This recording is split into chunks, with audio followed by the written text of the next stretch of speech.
Welcome, whammon and gentle whammon, to the least controversial series on YouTube. I'm glad and overjoyed to present the biggest flexes in anime number 14. Yes, it's been a long, winding road to get to this point, and I'm vehemently excited because, low-key, these videos are just like a ton of fun to make. I get to pick some of my favorite scenes, get to talk about them, get to flex on the world. We're off to a good start. I'm hyped, and I'm more than looking forward to talk about some flexes. You know the drill. 80,000 likes and the next one will be out within a week, but you failed the last few, so I don't expect you to be able to. Yes, I'm flexing on you right now in case you couldn't tell. And if you can't, well then, I get to take my leisurely time, and I upload number 15 whenever the hell I feel like it. Subscribble to see when that comes out, but for now, first flex, Jigen from Boruto. That's right, we're starting with Boruto. One of my latest videos was how Boruto Shippuden completely and officially surpassed Naruto, and it was a massive meme troll video, but still I got salty people in the comments saying, what? How does this guy say that Boruto surpassed Naruto? And then they were like so sad, and their disappointment was immeasurable, and their days were ruined. That said, I figure let's ruin some more days with Jigen. That's right, this video will be a flex video that is not following a specific theme, even though that's what I've been doing lately, mostly because there were a couple of flexes that I just kind of wanted to talk about. They don't really fit into any individual group. So, as much fun as everyone makes about Boruto, and much fun should be made because the anime is absolute disgracefulness incarnate, but the manga is actually not so bad. Not so bad as in not something that makes me want to tear my eyes out every episode, but not so bad nonetheless. So the leader of evil organization, Karo, which is the knockoff of Akatsuki, is this guy Jigen, and Jigen has a lot of tattoos, so that's automatically terrifying. But this guy flexes hard. He goes up against Naruto and Sasuke, the absolute legends of the previous era. Everyone considers them like the strongest ninja alive, and Jigen absolutely bodies them. And while bodying them, he goes through the typical bad guy shenanigans of, oh, look, it's the legendary Uchiha Susanoo. That is so cool. Then, like, he dodges a sword strike. Its speed isn't all that impressive. Pretty lame, Sasuke. Pretty lame. Wow, I'm disappointed in you. Wonder if its defenses are good. And then he proceeds to just kick it. And he kicks Sasuke out of his Susanoo. That means he breaks through the armor, kicks him out, and he's like, oh, well, defense is not so good. Wow, I expected more. What a loser jutsu. I thought this would be pretty cool. Wow. Then Sasuke uses Amaterasu, you know, the black flame that's unextinguishable, and it engulfs him, but then he sucks it into his tattoo thingo, which is basically this stupid broken thing they came up with in Boruto, just be like, oh, you thought all those ninjas before were strong? Well, now there are tattoos that are extremely powerful. It's totally not at all inspired by the curse mark, which was an overused thing in Naruto itself. Yeah. But then he sucks the black flames into the tattoos, and he's like, wow, this fire is actually really cool. I mean, it doesn't really apply to me at all, but wow, very cool, Sasuke. That's very impressive. And that's how he proceeds to fight with Naruto and Sasuke. So, while I am not a huge fan of the entire ideal of how this guy Jigen exists now all of a sudden, the flexes were huge. And I wouldn't have even given this fight a second thought if not for Jigen pulling off the Dio walk in the canon of Boruto, which is filler to Naruto in my opinion, don't worry. But to the people that don't fully consider Boruto to be a filler series, fair enough, I forgive you, and that's purely because of the Dio walk. He walked like Dio, and through doing so, Jigen flexed on the entirety of the Boruto series, because low-key, yes, I originally wanted to make this segment of the biggest flex video talking about how epic Jigen is, and how he does great flexes, but instead, why do that when I could make fun of Boruto, which has been one of my favorite pastimes for the last 3 years? The biggest flex of Jigen is that the greatest moment in the entire Boruto series is Jigen's Dio walk. That's right, the JoJo reference was literally better than any other scene in the entire Boruto manga, and I'm not even memeing right now. Wow, this flex didn't turn out to really be Jigen flexing as much as me flexing on Boruto, but hey, the flex was there regardless. Whatever, sorry Boruto fans. Jigen's pretty cool. He does some cool flexes, but Matter is cooler in like literally every way. Next flex, Cynthia from Pokemon Diamond and Pearl. So I'm talking anime Cynthia here. Manga Cynthia is a horse of a different color and an even better color. But that said and done, I want to talk a lot about how Cynthia flexed on Paul in Diamond and Pearl, the anime. See, I told you, this flex video is a hodgepodge of flexes. I couldn't fit into any other topics that I really wanted to talk about. That's right, bear with me. We're talking about arguably one of the greatest shonen women. You have stuff like Naruto, One Piece, Bleach, and they're like, oh, we have some strong shonen women like Rukia and Nami and Sakura. And then you realize that, nah fam, they all suck the only true awesome shonen women of the previous gen is our girl Cynthia from Pokemon. Yes, I know Urza and Mereoleona too, but they're like newer sort of. Cynthia from Pokemon is old school epicness and the shonen women that shonen needed so desperately. So I mean, I guess she's like flexing on all these other anime that, wow, they don't have cool shonen women. All their shonen women are completely useless, where Cynthia is not. But that's already stretching the definition of flex a little bit. We're not going to be doing that here at all. It's not like I do that every single episode at least once or twice. No! Never stretch the definition of flex just to fit the word in more. That never happened.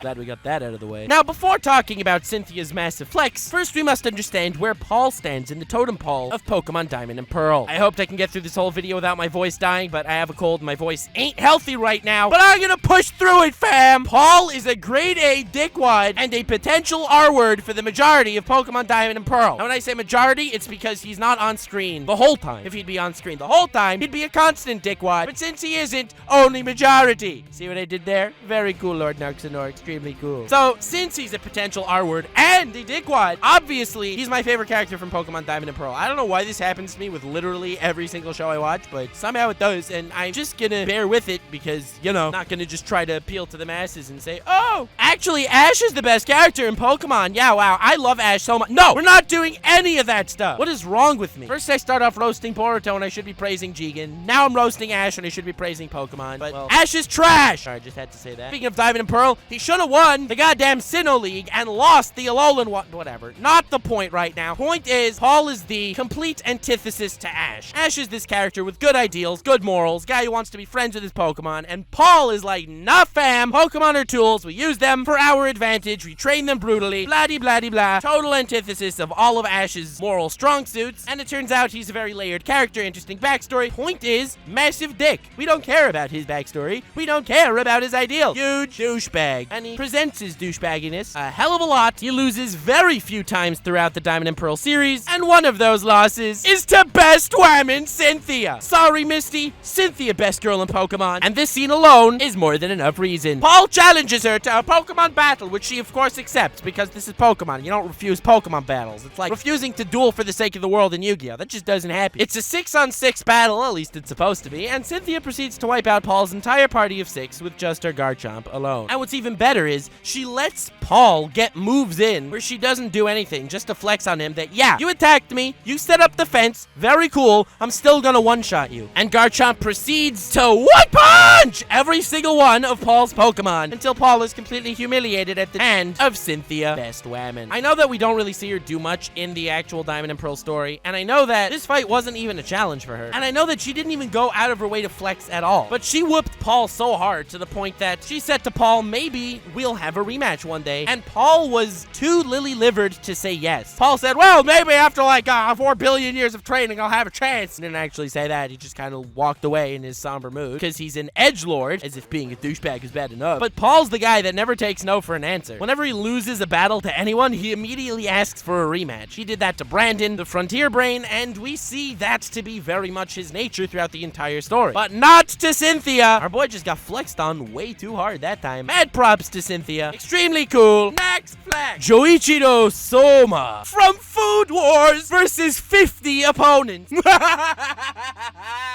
Okay, this flex is amazing and top tier. Joichiro Soma is Yukihira Soma's father, the father of the protagonist of Food Wars, an anime that I recommend to you all because I know it's about cooking, but it's literally a cooking anime with fight scenes better than the vast majority of shonen that you've seen. And this flex, well, this flex was a bit of a master flex. Joichiro is a known flexer. He's a guy that travels around the world cooking just because he can. He's a guy that when monks that are in the middle of like a 40-day fast see him, they will immediately break their fast to eat his food. He is a guy that gambles his own life to cooking matches against Erina's father at the end of the 3rd season and beginning of the 4th season. The 4th season is going on right now. Joichiro is getting a lot of spotlight, and I cannot be happier. Well, I can't be much happier than Food Wars airing right now, because Food Wars is one of my favorite anime, and you should definitely all check it out. I know a lot of you didn't, but this biggest flex of Joichiro that I wanted to talk about is when he was in school. So, when he was in school, he had a lot of issues. He didn't really go to class, he didn't really give a crap about what the teachers told, and to be fair, he was a better cook than all the teachers in the culinary school school, so it's not like they could just push him around and tell him what to do. This mad lad wanted space for himself, and he took it by force. In this school, there is something called a SHOKUGEKI. It's basically Yu-Gi-Oh! Duel, but it's a cook-off instead of summoning massive monsters to pull you into alternate dimensions. I say it's like a Yu-Gi-Oh! Duel because the stakes are high. Not stakes S-T-E-A-K, but stakes S-T-A-K-E. Just pointing that out there because it's actually kind of important in this setting. I mean, I know grammar's not your strong suit, okay? I read the comments. I know that a lot of you were complaining, wait a second, when you made a video on the biggest flex in One Piece, you only talked about one flex. Yeah, I called it the biggest flex in One Piece, not the biggest flexes in One Piece. God damn it! Sorry, just getting overly worked up for absolutely no reason for the sake of drama. But at least I'm meta enough to admit it. In any case, this cook-off was epic because guys wanted to SHOKUGEKI food battle versus Joichiro, and Joichiro was like totally down because like why not? And he said, you know what? There are 50 of you guys, and I know you've selected like one guy to represent you in your fight against me. So I was thinking I'll be up against all 50 of you, and may the best dish win. And they were like, what? How could you do that? Whatever. And Joichiro was like, oh no, don't get me wrong. I'm not saying that I have this one awesome dish that I expect to beat all 50 of you. No. I am gonna stand here and I am gonna food battle you one at a time using a different dish every time, and I will slap all of you. That's right, I will stand here and not move until all 50 of you are defeated. And that's exactly what he does. He wipes the floor with 50 of them, and then they're like, okay, we'll give in to you, we'll do what you want. And he says, no thanks! It was just a flex. He doesn't need what they can offer. He doesn't need any of that. He just went through all that trouble to flex on them so hard, none of them will ever face this demon again in battle, and none will disrespect his majesty. Joichiro has a bunch of top-notch recipes, but he doesn't make them more than once in Food Wars because it's more fun to flex on your opponents when you're doing new stuff that you don't know will work. Hell yeah, Joichiro-sama, a massive flexer. I'm a huge fan. Go watch Food Wars. Next.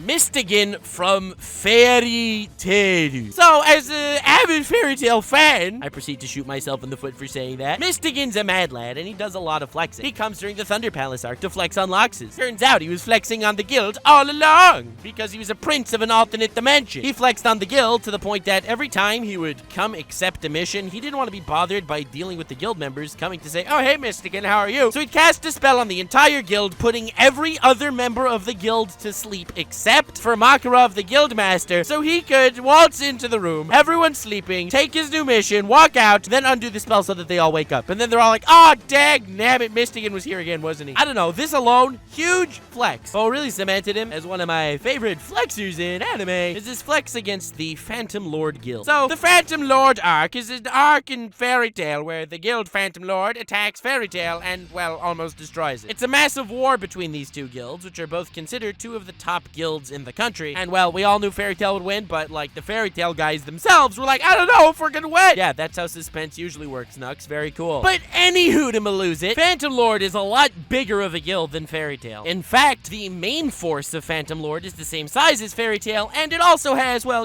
50 more fortresses. Yes, 50 more. Not little ramparts. Not cute little huts in the middle of the woods. No. Fortresses full of soldiers. Yes, Phantom Lord is a massive threat. So, in any case, the Fairy Tail Guild is pretty much equivalently strong to the main force of Phantom Lord, aside from the, I don't think I stressed it enough, 50 fortresses! And when it's a one-on-one, main guild versus Phantom Lord's main force, they come out pretty much even. Fairy Tail just barely wins because, we can't just have all the main guys die right in the beginning of the story. Yeah! Storytelling 101. Don't kill off every single good character, only a fifth way into the story. Happy to help, fam. But in any case, after the fight was over, they were like, wow, Mystogan, what a douche knobbler. The guild was in danger and Mystogan didn't even show up. He was just wandering around doing his own thing. Why didn't he help us? He's so strong. We would have been able to win easier. Who wouldn't have caused us to get tons of our guys injured. Wow. Dick move, Mystogan. And then they wonder a little bit later, but whatever happened to those 50 fortresses that Phantom Lord had? None of them ever came as reinforcements. None of them ever came to attack us. They just weren't in the picture at all. Funny. Guess they were too scared to mess with Fairy Tail. Then we cut to a scene in the middle of the woods where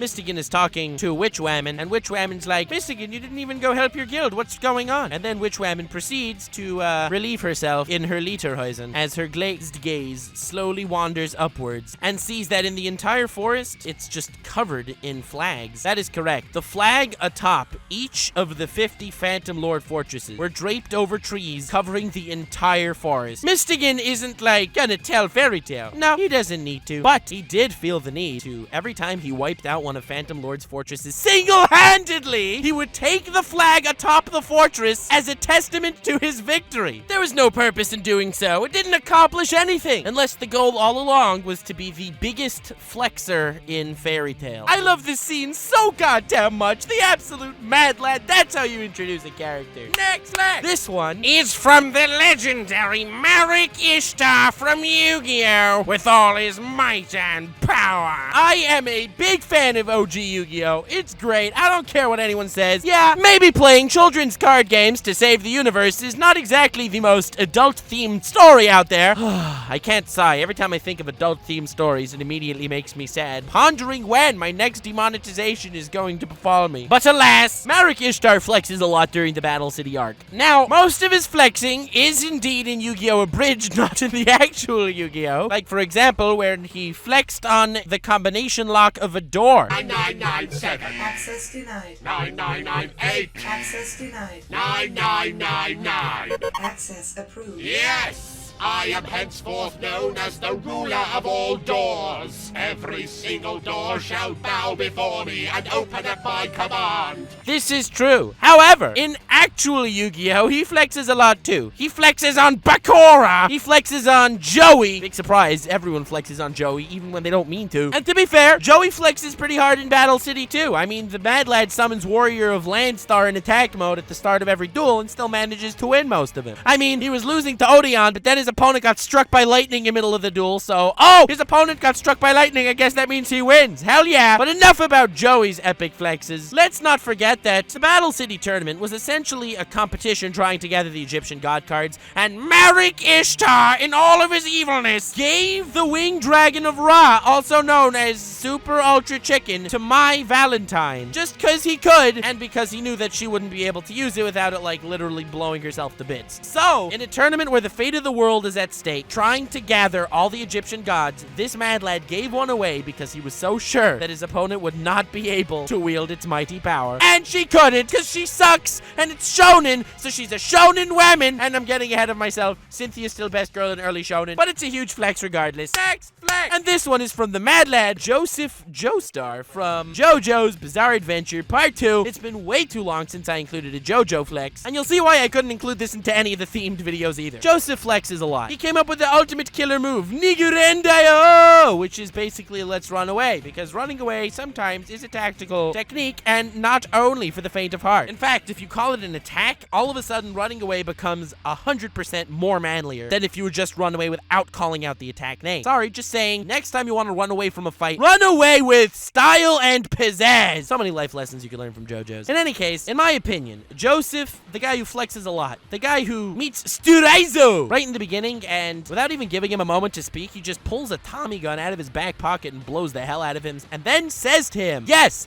I am doing this just to flex on you. I know that you regenerate and are immortal. I know that no matter how many bullets I put into you right now, they will not take you down and you will come back. But to flex on you, I am going to empty round after round of Tommy gun shells into your body to piss you off. Yes, this was the introduction to Joseph, and this is a massive flex. Or the fact that he took down rotten cops with a Coke bottle. I think that's also a huge flex. But in my opinion, the biggest flex in JoJo's Part 2 is when he plans a volcano eruption and launches his opponent into space where he could freeze there and remain conscious but immobile for the rest of eternity because he is immortal, and that really sucks for him. Now, when I say planned, it's planned in quotation marks, because his opponent says to him as he's flying off and as he knows he was defeated, no way! Impossible that you lured me into this trap from across the world, and you know I'm serious because of the world Nazuado, because you knew this would happen happen. You knew I'd be in that position, and you knew it would launch me into a way that I would not be defeated, even though I'm immortal and a perfect being. And Joseph Joestar, the absolute mad lad that I would kiss if he was right in front of me. No homo, but you know, yes homo for JoJo. It's the one exception to the no homo clause. And Joseph says to his opponent as he flies away, yes, I planned everything. And he didn't. A lot of it was a luck. A lot of it was harebrained, last-moment schemes, and, well, a lot of it was with the help of his hand that was chopped off. Don't ask questions. It's JoJo's, and it's amazing, and you should all watch it, especially Part 2. It'll hook you, get you into the series right away. Part 2 is goddamn amazing, and even though it wasn't part of his plan, he flexed on his opponent for the last time, saying, yes, it was all part of my plan. And then after he flies away, he admits to himself, no, it wasn't. But now Cars is gonna think that it was Joseph's plan for all eternity. How Cars, the ultimate perfect, invincible, brilliant being, was outwitted by a human. Yes, he did it to flex on him, and it was an eternal flex. This flex was huge. And again, it's a flex I can't really include in like, best swordman, best ice user. No, it is a themeless flex. And I'm so happy I went around and circumvented my brilliant strategies of doing themed flexes and went ahead with this video because I want to talk about some of these so goddamn badly. Joseph Joestar, you are a beautiful man. Next. Thorkell from Vinland Saga. So Vinland Saga is amazing. It's a 2019 show, and it's the best original anime to come out this year. I'm not talking about sequels. I'm not talking about Rick and Morty Season 4, which I guess is also a sequel, so I don't know why I mentioned that. And also, arguably, Rick and Morty might not even be anime, but the point is, Vinland Saga is a must-watch that people aren't watching. I don't know why. I do know why. It's because it's on Amazon Prime. It's not on Netflix or Crunchyroll, but I don't know why people aren't watching it because it's goddamn phenomenal. Like, nani? There are very few anime that are this good. Give it a shot, fam. This sort of became like a recommendation wheel. Biggest flexes in anime, also known as 5 anime recommendations for you. But Vinland Saga is amazing, and Thorkell is an absolute beast. You don't get a lot more beast characters than Thorkell. This guy's a Viking. He's crazy strong. He fights for fun, like a lot of Vikings do. And, well, he can throw logs at people and take down ships by dropping massive boulders on them. That's right. You don't take down Thorkell the Troll. He's not called Thorkell the Troll. Someone else is called the Troll. I just felt like saying that. You don't take down Thorkell the Troll that easily. Also, he fights swinging 2 massive battle axes. I mean, how can you not love this guy? Pretty sure his name's Thorkell the Tall in the manga, though I did not read it. Someone told that to me, but that's not the point. The flex in particular I want to talk about is this guy has so much fun fighting. When the main character stabs him with a knife, he blocks it with his hand, letting the knife stab through his palm, and he doesn't even care. He gets 2 of his fingers chopped off, and he's like, damn, that was fun. Every time this guy is on screen, his fearlessness and charisma completely takes over any setting he's in. So now I'm going to talk about 2 of his huge flexes, and mind you, he is a relatively minor character compared to the main characters, and the show only has like 13 episodes so far. So if there are already 2 huge flexes from this guy, and he's only introduced like 7-8 episodes into the show, and he isn't even a main force for the 5 episodes since we've met him, and he has 2 huge flexes in 2 different settings, you know that Thorkell the Tall is gonna be a goddamn mad lad. In fact, he already is. Here are his 2 flexes. The second flex that takes place, and I will talk about it first because I think the first flex is even more massive, is when he captured a prince, him and his little gang, and he's kind of, you know, wandering about, having a good time. All of a sudden, he gets attacked by guys trying to take the prince back, and you know what Thorkell does? Listen closely, because you've never seen a flex like this. Thorkell says, okay, I'm sorry. We don't really want to fight you here. Take your prince back. And he gives the prince back to the people that ambush him, and they're like all happy, and they're like, okay, sick, now we'll leave. And Thorkell's like, no, we were just kidding. We want to fight you. And he's like, Thorkell, you're so stupid. Why did you give us back your hostage? You could have done so much more damage if you would have kept your hostage. And Thorkell, the mad lad, says, you fool! If we had the hostage, you wouldn't be able to fight us at full power. Now that you have the hostage, nothing's holding you back, and you can attack us at 100% maximum potential, so it'll be more fun when we wipe you out. And wipe them out, they do. This was glorious! This is a beautiful flex. It's huge. It's lovely. Thorkell's amazing. But let me talk about Thorkell's bigger flex. Yes, you heard correctly. Thorkell has a bigger flex than that. No, it's not even when he attacked from a vulnerable position instead of wait for the enemies just because it would be more fun to fight them than to wait for them to attack. No, I'm not going to be talking about that. I'm going to be talking about when this guy betrayed his homeland and betrayed his country to join the other side of a war. This is not some little war. This is a massive war. A war between 2 countries, and he leaves and betrays his own side to join the other because they paid him, or at least so they thought. When his homeland says, all right, we'll pay you double what they're paying you if you come back to us, he said, nah, fam, I didn't come here for the money. I came here because I'd always rather fight on the losing side of a war. What fun is this battle if you know you'll win. Now this mad lad turns the war around and causes his initial homeland to retreat against him. Tell me this isn't the biggest flex ever. Tell me you're not gonna watch Vinland Saga after me dissecting the absolute awesomeness of Thorkell, who's not even my favorite character in the show. Vinland Saga, write it down, fam. It's something that you should definitely catch up to. It's on like episode 13. There will be 24 episodes total in this series, and I am sure it'll get a second season. It's animated by the studio that did Attack on Titan. It is beautiful. The characters are amazing, and Thorkell has some of the biggest flexes in anime. And I just saw him for 5 episodes.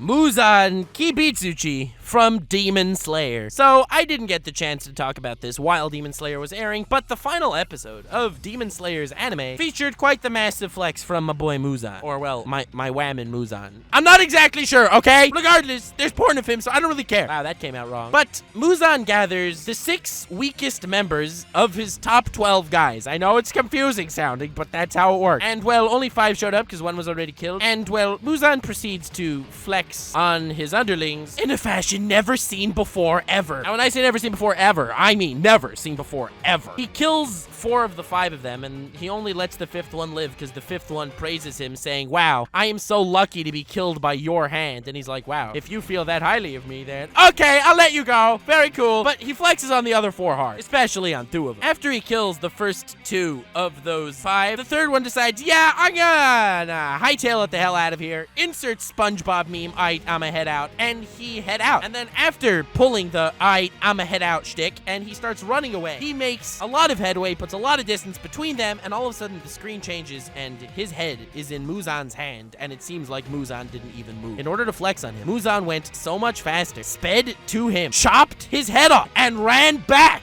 in order to stand in the same position he was originally. So it looks like after all the distance he put between them, Muzan did not move and was holding the decapitated head of this 3rd dude, and the 3rd dude proceeds to die. The SpongeBob meme changes immediately from I'ma head out to I'm ahead. I'm sorry, I just had to do that. That's hilarious. Come on. All right, enough of that self-praise, even though it was absolutely hilarious. But then Muzan flexes further because he flexes on the 4th guy also. The 4th guy says, listen, I know I'm not as strong as I could be, but if you gave me a little more of your blood, it will make me so much more powerful, and I'll be able to take out those good guys that you wanted me to take out. And Muzan says, you're telling me to give you my blood? You insect dare tell me what to do? And he's like, no, you misunderstood. I would never ever tell you what to do. And he's like, I misunderstood, and then proceeds to kill him after flexing on him really goddamn hard. I'm sorry, Muzan, but whether you're a dude or a whammon, your flexes were supreme, extremely cool. And with that, I would like to wrap up the biggest flexes in anime 14. In my opinion, one of the best biggest flex in animes episodes that I've ever come out with, because I got to include a lot of really great flexes that didn't fit into any certain scenario. Let me know your favorite flexes below. Smash like 80,000. The next one comes out within a week, so do that smash like thingy. You literally have nothing to lose. All there is to gain some more flexes, and subscribe to see where it comes out, or rather when it comes out. I had a lot of fun putting this one together. Go watch Vinland Saga, Food Wars, Demon Slayer, JoJo's, and all the other shiz that I mentioned, because they're really good. Have yourselves a most wonderful evening, and remember to stay weird, fam.